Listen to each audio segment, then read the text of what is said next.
అజ్ఞాతం వీడి జ్ఞాతంలోకి వచ్చారు. వీరు తెలంగాణ ప్రభుత్వం పిలుపు విని గౌరవ ముఖ్యమంత్రి శ్రీ రేవంత్ రెడ్డి గారి పిలుపు మేరకు అజ్ఞాతం నుంచి బయటికి వచ్చి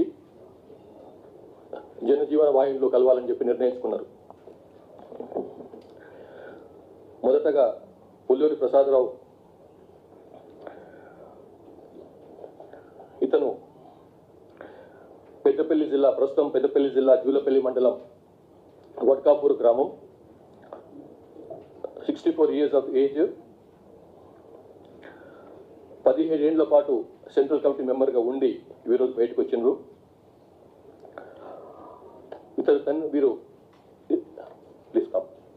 ఇతని తండ్రి Pulluri Srinivasarao government headmaster, school head master.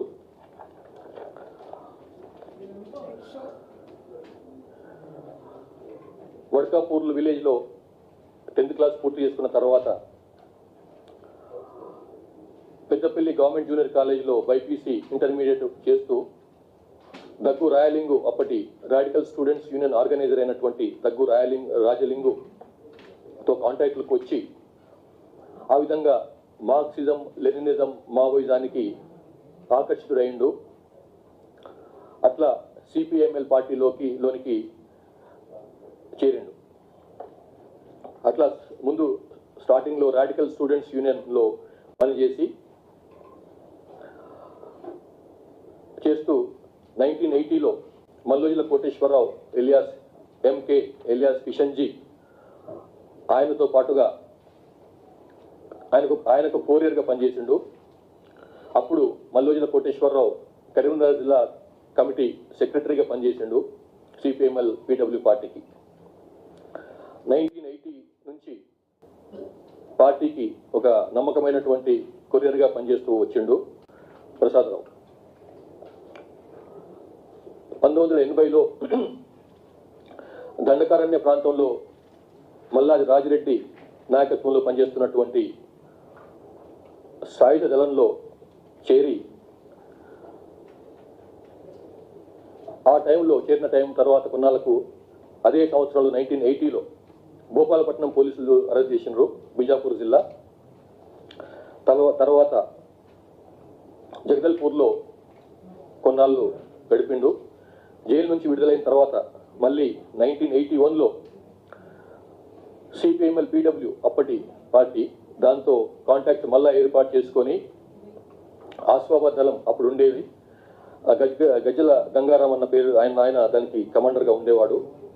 ఆ దళంలో చేరిండు.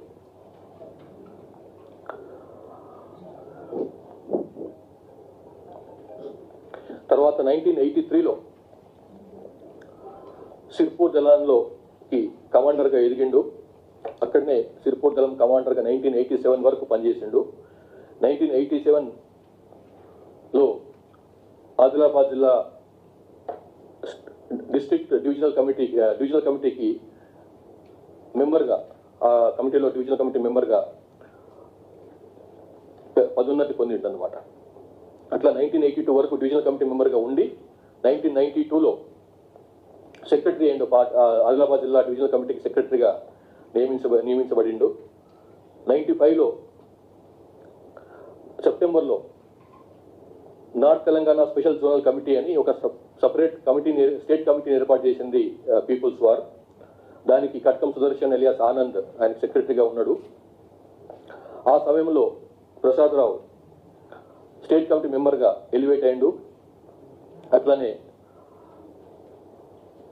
అప్పుడు ఎన్టీజెడ్సీలో మెంబర్గా జీనుగు నరసింహారెడ్డి ఎలియాస్ జంపన్న, సందే రాజమౌళి ఎలియాస్ ప్రసాద్తో పాటుగా శంకరన్న కూడా, అంటే ప్రసాదరావు కూడా అందులో స్టేట్ కమిటీ ఎన్టీజెడ్సీ మెంబర్గా ఎదిగిండు. తర్వాత 2006లో 10 ఏళ్ల తర్వాత 2006లో ఖమ్మం జిల్లా కార్యదర్శిగా చార్జ్ తీసుకున్నాడు, సెక్రటరీగా, పీడబ్ల్యూ డిస్ట్రిక్ట్ కమిటీ సెక్రటరీగా. 2007లో నార్త్ తెలంగాణ స్పెషల్ జోనల్ కమిటీకి సెక్రటరీగా అపాయింట్ అయిండు. తర్వాత 2008లోనే సెంట్రల్ కమిటీ మెంబర్గా కూడా అతన్ని నియమించారు. మోడెం బాలకృష్ణ అలియాస్ మనోజ్ ప్రతాప్ రెడ్డి రామచంద్రారెడ్డి ఎలియాస్ చలపతితో పాటుగా ఈ ఇద్దరు కూడా ఈ మధ్యన ఎదురుకాల్పుల్లో మరణించారు, ఈ మోడెం బాలకృష్ణ అండ్ రామచంద్రారెడ్డి. తర్వాత 2015 వరకు ఎన్టీఎస్ఎస్ సెక్రటరీగా పనిచేసిండు ప్రసాదరావు. తర్వాత 2015లో దానికి పేరు మార్చి తెలంగాణ స్టేట్ కమిటీగా పేరు మారింది. అప్పటికి తెలంగాణ స్టేట్ సెక్రటరీగా యాప నారాయణ అలియాస్ హరిభూషణ్ అని ఆయన సెంట్రల్ కమిటీ మెంబర్ కూడా ఆయన ఉండే. ఆయన చనిపోయిన తర్వాత మళ్ళా చంద్రన్న అంటే పుల్లూరు ప్రసాదరావు చంద్రన్న మళ్ళీ తెలంగాణ స్టేట్ కమిటీ సెక్రటరీగా అప్పుడు చార్జ్ తీసుకొని మొన్న డిసెంబర్ 2024 వరకు కూడా దానికి సెక్రటరీగా పనిచేసిండు అన్నమాట. తర్వాత డిసెంబర్ 2024లో బడి చొక్కారావు సెక్రటరీగా నియమించబడ్డాడు. ఇతను సెంట్రల్ కమిటీ మెంబర్గా సుదీర్ఘంగా 17 years 17 సంవత్సరాల పాటు పనిచేశాడు. మొన్న 21 అక్టోబర్ నాడు గౌరవ ముఖ్యమంత్రి తెలంగాణ ముఖ్యమంత్రి రేవంత్ రెడ్డి గారు ఇచ్చిన పిలుపు మేరకు పార్టీని అజ్ఞాతాన్ని వదిలి జ్ఞాతంలోకి వచ్చి జన వాహినిలో కలిసిపోవాలని చెప్పి నిర్ణయించుకున్నాడు. దాంతో పాటుగానే కొంత ఆయనకు ఆరోగ్యపరమైనటువంటి సమస్యలు, సుదీర్ఘకాలంగా మోకాళ్ళ నొప్పులు, అట్లాగే కొంత సెక్యూరిటీ ఫోర్సెస్ ప్రెషరు, ఇట్లన్నీ కారణాల వలన ఈ ఆర్గనైజేషన్ నుంచి వేరుపడ్డాడు.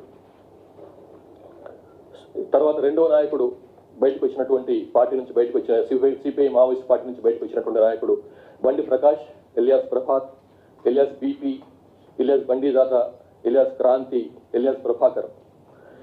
ఈయన బయటకు వచ్చేటప్పటికీ స్టేట్ కమిటీ మెంబర్ ర్యాంకులో ఉన్నాడు.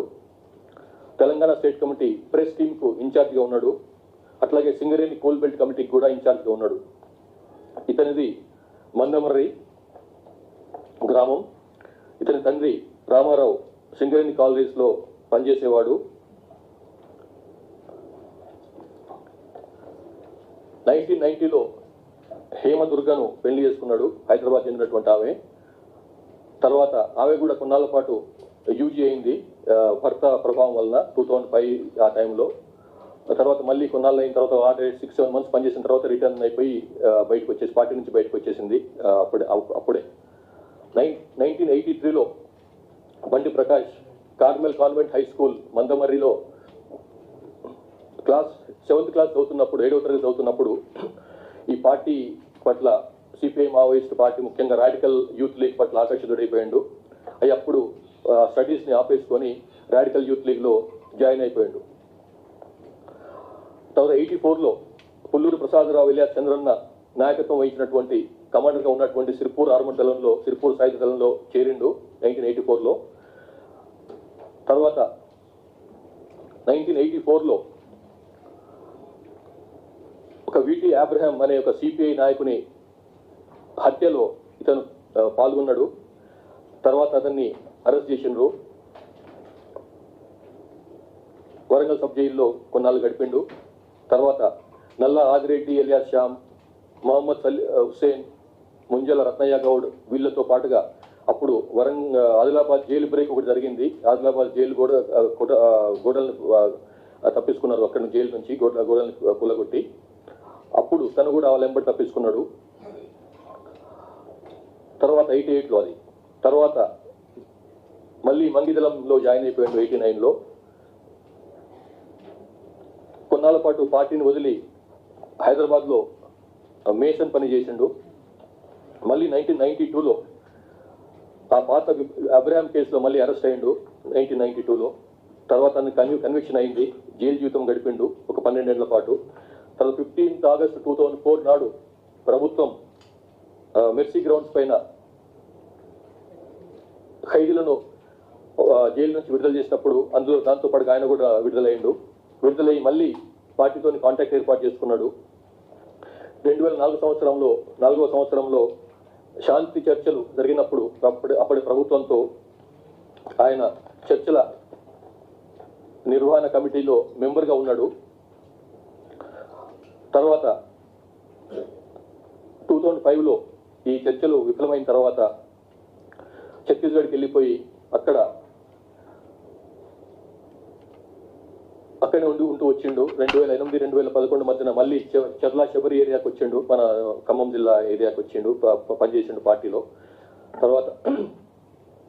తర్వాత 2012లో స్టేట్ కమిటీ మెంబర్గా అతనికి పదోన్నతి వచ్చి ఆదిలాబాద్ జిల్లాకు సెక్రటరీగా పనిచేసిండు, మావోయిస్ట్ జిల్లా కమిటీ సెక్రటరీగా పనిచేసిండు. తర్వాత 2015లో అతనికి కొంచెం అనారోగ్య కారణాల వలన సింగరేణి కోల్బెల్ట్ ఏరియాకు అతన్ని మార్చి ప్రజా విముక్తి పత్రికకు ఎడిటర్గా నియమించారు.